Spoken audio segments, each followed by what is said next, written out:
तो इन बयानों से आप अंदाजा लगा सकते हैं कि महाराष्ट्र की राजनीति में ऑल इज वेल नहीं है, सब कुछ ठीक नहीं चल रहा है।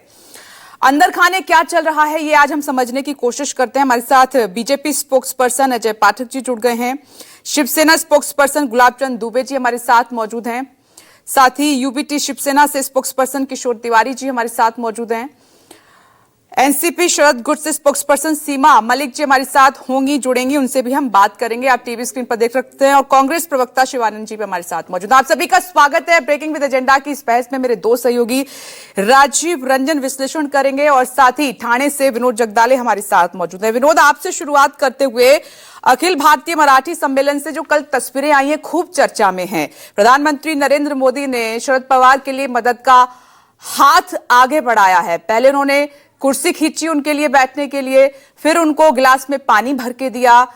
ये क्या इंडिकेट करता है? और आप शरद पवार के अगर बयानों को देखेंगे तो उन्होंने प्रधानमंत्री नरेंद्र मोदी पर सीधे समाज को बांटने का आरोप भी लगाया था।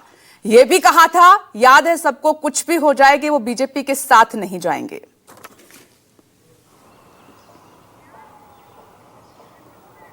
देखिए, अगर कल की तस्वीर हम देखें तो कल प्रधानमंत्री ने खुद एनसीपी सुप्रीमो शरद पवार जी को बैठने के लिए वहां पर कुर्सी दी, उनका ग्लास खाली था, उसमें पानी भी रखा उनको पीने के लिए। वहां मौजूद जनता ने ताली बजाकर उनकी इस कृति का वहां पर स्वागत किया है। देखिए, महाराष्ट्र की अगर मैं बात करूं तो फिलहाल महाराष्ट्र की राजनीति अभी भी सही मायने में सही रास्ते पर नहीं जा रही है। एकनाथ शिंदे कहीं ना कहीं नाराज है। कल हमने जो तस्वीर देखी है शरद पवार और मोदी की, इसमें कहीं ना कहीं एक बात तो जो मुझे आकलन है, जो मैं पॉलिटिकल बीट कवर करता हूं, तो मेरे समझ में मुझे ये आ रहा है कि लोकसभा चुनाव में भारतीय जनता पार्टी को बहुमत नहीं मिला था, लेकिन एनडीए को बहुमत मिला था। अब भारतीय जनता पार्टी को कहीं ना कहीं बिहार में नीतीश कुमार की कहीं ना कहीं मदद लेनी पड़ रही है। लोकसभा चुनाव के बाद भारतीय जनता पार्टी ने सबसे पहले हरियाणा में जीत दर्ज की, उसके बाद महाराष्ट्र में बम्पर जीत हासिल की, उसके बाद दिल्ली में भी बम्पर जीत हासिल कर ली। अब उनको जीतना है बिहार, और बिहार में कहीं ना कहीं भारतीय जनता पार्टी पर्दे के पीछे पूरी तैयारी कर रही है। चुनाव में भले ही नीतीश कुमार उनके साथ हो, लेकिन चुनाव के बाद भारतीय जनता पार्टी अपना खुद का या अपने दम पर वहां पर अपना मुख्यमंत्री बनाने की कोशिश करेगी। ऐसे में अगर नीतीश कुमार वहां पर नाराज हो जाते हैं तो शरद पवार वहां पर बैठे हुए हैं, क्योंकि शरद पवार के पास वहां पर 10 सांसदों का बल है। और यह शरद पवार भले कहते हैं कि मैं भारतीय जनता पार्टी के साथ नहीं जाऊंगा, लेकिन हमेशा एक देखना होगा कि शरद पवार की राजनीति को 55 साल हो चुके हैं। शरद पवार जो भी कहते हैं उसका उल्टा समझना चाहिए, ये सभी लोग जानते हैं। भले शरद पवार कह रहे हैं मैं भारतीय जनता पार्टी के साथ नहीं जाऊंगा, लेकिन वो रास्ते वहां पर खुले रखना चाहते हैं। इसलिए कल पीएम मोदी ने शरद पवार की वहां पर पानी भी दिया, उनको बैठने भी मदद की। ये बदलती राजनीति की ये तस्वीर है।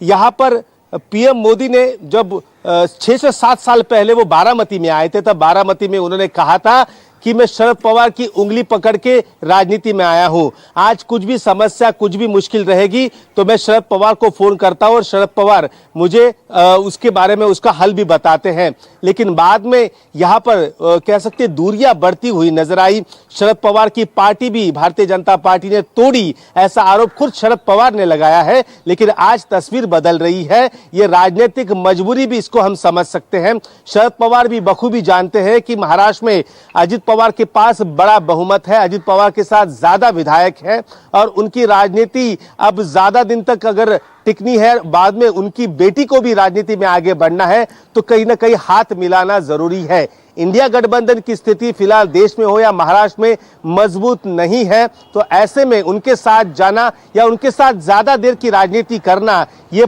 पार्टी के स्वास्थ्य के लिए सही नहीं होगा। और ये दिख रहा है कि शरद पवार की अब नजदीकियां पीएम मोदी से भी वहां पर बढ़ने लगी है। पिछले कुछ दिनों में उद्धव ठाकरे ने 2 बार देवेंद्र फडणवीस से मुलाकात की, मुख्यमंत्री से। तब ये कयास लगाई जा रही थी कि उद्धव ठाकरे नजदीक आ सकते, एकनाथ शिंदे को दूर किया जा सकता है। लेकिन देवेंद्र फडणवीस को पता ही है वही उद्धव ठाकरे हैं जिन्होंने बहुमत का अनादर किया था और कहीं ना कहीं नुकसान पहुंचाया था महायुति को, तो वही नाराजगी देवेंद्र फडणवीस से देखने को मिल रही है। लेकिन एक अच्छी बात है कि यहाँ पर शरद पवार और भारतीय जनता पार्टी की कहीं ना कहीं थोड़ी नजदीकियां यहां पर बढ़ रही है। आने वाले दिनों में बिहार के विधानसभा चुनाव होने हैं। भारतीय जनता पार्टी को 100% भाजपा यानी वहां पर उनका मुख्यमंत्री उन्हें बनाना है और इसी दिशा में उनका काम भी चल रहा है। अगर नीतीश कुमार नाराज हो जाते हैं, चंद्रबाबू कहीं धोखा दे सकते हैं या धोखा दे भी देंगे, कोई भरोसा नहीं राजनीति में, तो ऐसे में शरद पवार के 10 सांसद